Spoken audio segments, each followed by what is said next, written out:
Hi friends, welcome to 1C Recipes and Vlogs. நம்ம சேனலை இன்னும் நீங்கள் சப்ஸ்கிரைப் பண்ணலை அப்படின்னா சப்ஸ்கிரைப் பண்ணிக்கோங்க. கூடவே பெல் ஐக்கானையும் கிளிக் பண்ணிக்கோங்க. இன்றைக்கி நம்மளோட சேனலில் கேரளா ஸ்பெஷல் கடலைக்கறி எப்படி செய்கிறதுன்னு இந்த வீடியோவில் நான் பார்த்து தெரிஞ்சுக்க போகிறோம். இந்த கடலைக்கறி இட்லி, தோசை, சப்பாத்தி, பூரி, புட்டு, ரொட்டி, ரைஸ் எல்லாத்துக்கும் தொட்டு சாப்பிட்றதுக்கு ரொம்பவே நல்லாயிருக்கும். நீங்கள் இந்த காம்பினேஷன், அதாவது புட்டு கடலைக்கறி காம்பினேஷன் கேள்விப்பட்டிருப்பீங்க. புட்டு கடலைக்கறி கேரளாவில் ரொம்ப ஃபேமஸ். இந்த கடலைக்கறி ரொம்ப டேஸ்டியானதும் கூட. ப்ளஸ் இந்த கருப்பு சுண்டலில் நிறைய சத்துக்கள் இருக்குது. இந்த கருப்பு சுண்டலோட விலையும் ரொம்ப கம்மி, அதில் இருக்கிற சத்துக்கள் ரொம்ப அதிகம். வாங்க இந்த கடலைக்கறி எப்படி செய்யுதுன்னு பார்க்கலாம். இந்த சின்ன டம்ளரில் 2 டம்ளர் அளவு கருப்பு சுண்டல் எடுத்திருக்கேன். இந்த சுண்டலை நல்லா கழுவி 8 மணி நேரம் ஊற வச்சு அதை குக்கரில் ஆட் பண்ணி அது கூடவே நம்ம ஊற வச்ச தண்ணியும் சேர்த்துட்டு கொஞ்சமாக மஞ்சள் தூள், கொஞ்சமாக உப்பு சேர்த்து வேக வச்சு எடுத்தாச்சு. ஒரு 4 விசில் வரைக்கும் வேக வச்சு எடுத்திருக்கேன். அந்த வேக வச்ச தண்ணியை நம்ம கீழே ஊற்றாமல் அந்த சுண்டல் கூடவே எடுத்துக்கலாம். இந்த கறி பண்ணுறதுக்கு அந்த தண்ணியை சேர்த்துக்கலாம். ஏன்னா அந்த பருப்போட சத்துக்கள் எல்லாம் அந்த தண்ணியில் தான் இருக்கும். அதை நம்ம ஃபில்டர் பண்ணிட்டோம் அப்படின்னா அது வெறும் பருப்பு தான், அந்த சத்துக்கள் எதுவும் நமக்கு கிடைக்காது. இப்போ இந்த கறி செய்ய ஸ்டார்ட் பண்ணிடலாம். அடுப்பில் ஒரு பாத்திரம் வச்சாச்சு. கேரளாவில் மோஸ்ட்லி எல்லா ரெசிப்பியும் தேங்காய் எண்ணெயில் தான் செய்வாங்க. அதனால் இந்த கடலைக்கறியும் நம்ம தேங்காய் எண்ணெயில் தான் செய்ய போகிறோம். 2 டீஸ்பூன் அளவு தேங்காய் எண்ணெய் சேர்த்த பின்னாடி 1/2 டீஸ்பூன் சீரகம், 1/4 டீஸ்பூன் சோம்பு சேர்த்துருக்கேன். இப்போ சோம்பு சீரகம் நல்லா ஃப்ரை ஆகட்டும். இப்போ சோம்பு சீரகம் ஃப்ரை ஆயிடுச்சு. இந்த டைமில் ஒரு 1/4 கப் அளவு தேங்காய் சேர்த்துக்கலாம். நம்ம இப்போது இந்த கடலைக்கறிக்கு தேவையான மசாலா ரெடி பண்ணுறோம். அந்த தேங்காயை அந்த எண்ணெயில் கொஞ்சம் நேரம் வதக்கி விடுங்க.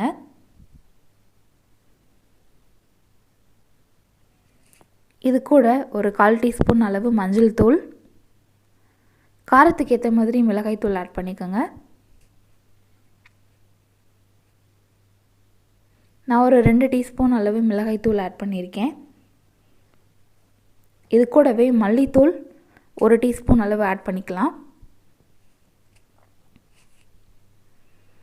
குழம்பு மிளகாய் தூள் அப்படின்னு சொல்லிட்டு நம்ம வீட்டுகளில் இருக்கும். அந்த குழம்பு மிளகாய் தூள் ஒரு 2 டீஸ்பூன் அளவு ஆட் பண்ணியிருக்கேன். குழம்பு மிளகாய் தூள் இல்லை அப்படின்னா மிளகாய் தூளும் மல்லித்தூளும் 1 ஸ்பூன் எக்ஸ்ட்ரா ஆட் பண்ணிக்கோங்க. இப்போ இது எல்லாத்தையும் நல்லா ஃப்ரை பண்ணிக்கலாம். இப்போது இதை ஒரு பிளேட்டில் எடுத்து வச்சுட்டு நல்லா ஆறின பின்னாடி கொஞ்சம் தண்ணி சேர்த்து பேஸ்ட்டை அரைச்சி எடுத்துகிட்டு வரணும். இப்போ நம்ம கடலைக்கறி செய்ய ஸ்டார்ட் பண்ணிடலாம். அதே பேனில் எண்ணெய் ஒரு 2 டீஸ்பூன் அளவு ஆட் பண்ணியிருக்கேன். தேங்காய் எண்ணெய் ஆட் பண்ண பின்னாடி கடுகு, உளுந்து, 2 பச்சை மிளகாய் ஆட் பண்ணியிருக்கேன். அடுத்து நம்ம குட்டி குட்டியாக கட் பண்ணி வச்சுருக்கிற பெரிய வெங்காயத்தை அதில் சேர்த்துக்கலாம். ஒரே ஒரு பெரிய வெங்காயத்தை இந்த மாதிரி குட்டி குட்டியாக கட் பண்ணி போட்டிருக்கேன்.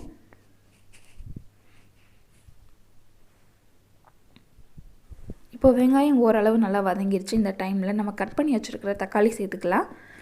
2 மீடியம் சைஸ் தக்காளி எடுத்துருக்கேன். அந்த தக்காளியை இந்த மாதிரி சின்ன சின்னதாக கட் பண்ணி போட்டுக்கலாம்.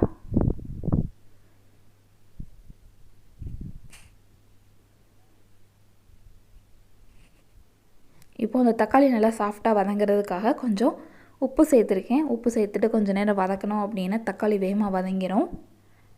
நம்ம இந்த மாதிரி பருப்பு ஐட்டம் இருக்குது இல்லையா, சுண்டல், பட்டாணி, வேர்க்கடலை, மாதிரி பருப்பு ஐட்டம் சாப்பிடும் பொழுது கேஸ் ப்ராப்ளம் ரொம்ப வரும். அதனால் இந்த மாதிரி கிரேவி செய்யும் பொழுது, பருப்பு சேர்த்து கிரேவி செய்யும் பொழுது கார்லிக் கொஞ்சம் சேர்த்து பண்ணிங்க அப்படின்னா அந்த கேஸ் ப்ராப்ளம் வராது.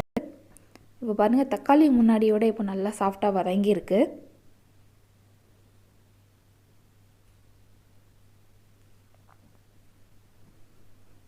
இந்த டைமில் நம்ம அரைச்ச அந்த மசாலா பேஸ்ட் அதில் சேர்த்துக்கலாம். நல்லா ஃபைன் பேஸ்ட்டாக அரைச்சி எடுத்துக்கோங்க.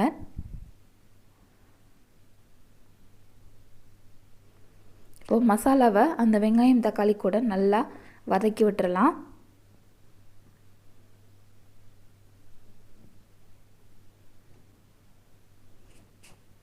கொஞ்சமாக தண்ணி சேர்த்து கொஞ்சம் நேரம் கொதிக்க விடலாம் இந்த மசாலாவை.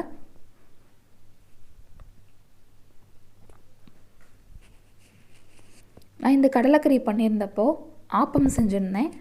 ஆப்பம் கடலைக்கறி டேஸ்ட் ரொம்பவே சூப்பராக இருந்தது. இந்த ரெசிபி நான் ஒரு 2-3 தடவை செஞ்சுருக்கேன். ஒரு தடவை சப்பாத்தி கூட வச்சு சாப்பிட்டோம், ரொம்பவே நல்லா இருந்தது. ரைஸுக்குமே ரொம்பவே சூப்பராக இருக்குது. இப்போ தண்ணி ஆட் பண்ணி அந்த மசாலாவை நல்லா மிக்ஸ் பண்ணிடலாம்.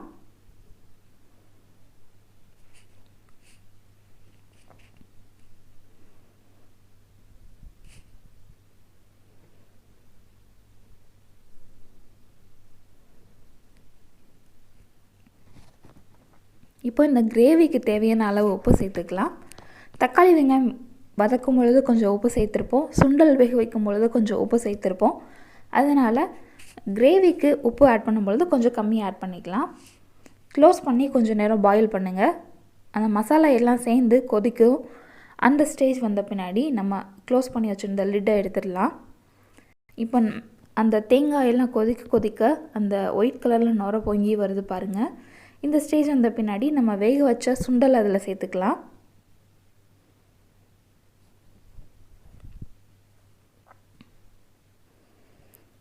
சுண்டல் வேக வச்ச தண்ணியும் அதில் சேர்த்துக்கலாம். இப்போ சுண்டல் சேர்த்த பின்னாடி மறுபடியும் நல்லா மிக்ஸ் பண்ணி விட்டுருங்க.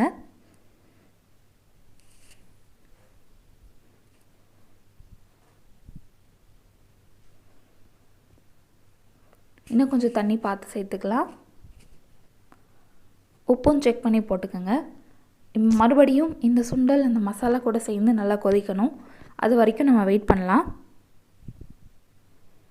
ரொம்ப சிம்பிளான ரெசிபி. ரொம்ப நேரம் அடுப்புக்கிட்டே நின்று ஒவ்வொரு மசாலாவும் ரெடி பண்ணி இது பண்ண தேவையில்லை. குயிக்காக பண்ணக்கூடிய ஒரு ரெசிபி. இப்போ பாருங்கள், அந்த சுண்டல் எல்லாம் சேர்ந்து அந்த மசாலா கூட நல்லா கொதிக்குது.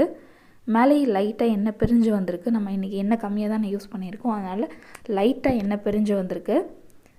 இந்த ஸ்டேஜ் வந்த பின்னாடி ஃப்ளேம் ஆஃப் பண்ணிடலாம்.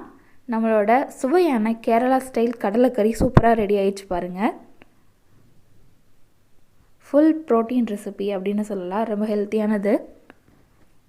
நம்மளோட கடலைக்கறி ரெடி ஆயிடுச்சு. இந்த ரெசிபி நீங்களும் ட்ரை பண்ணி பாருங்கள். இந்த வீடியோ பிடிச்சிருந்தது அப்படின்னா இந்த வீடியோக்கு ஒரு லைக் கொடுங்க. எல்லாத்துக்கும் ஷேர் பண்ணுங்கள். மறக்காமல் நம்ம சேனலை சப்ஸ்கிரைப் பண்ணுங்கள்.